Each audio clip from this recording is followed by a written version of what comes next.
avant ce moment-là, il n'y avait eu aucune prise de parole officielle. Mais si, mais en coulisses seulement, vous allez comprendre. 2 jours avant la journée d'action, c'était mardi, la communication de l'Élysée organise une petite rencontre dont elle a le secret, c'est-à-dire un déjeuner avec le président et 10 éditorialistes de la presse parisienne convoqués à peine 24 heures avant.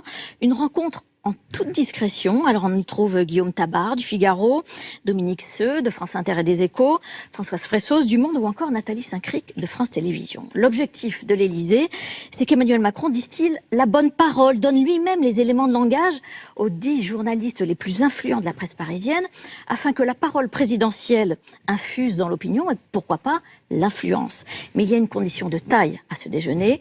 Les journalistes ne doivent pas dire qu'ils ont vu Emmanuel Macron et donc ne peuvent pas le citer. Ah bah du coup le secret a très bien tenu, notamment avec vous Ève. C'est raté.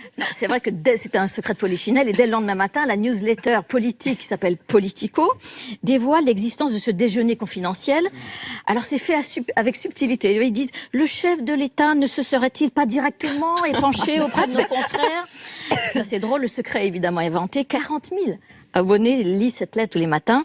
Et puis, autre preuve de cette rencontre, les propos du président sont repris dans la plupart des médias invités. En voici quelques traces. Sur le site de France Inter, qui dégaine le premier le soir même, le journaliste politique Yael Gauze publie un article, Mobilisation contre la réforme des retraites, avec cette phrase « Macron ne croit pas à la victoire de l'irresponsabilité ». Idem dans la matinale du Monde, où l'on retrouve cette même expression. Macron ne croit pas au blocage du pays, ni à la victoire de l'irresponsabilité.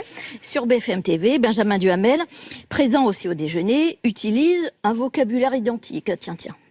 Côté exécutif, on explique qu'Emmanuel Macron ne croit pas à la victoire de l'irresponsabilité, ni à un pays à feu et à sang, comprenez, totalement paralysé.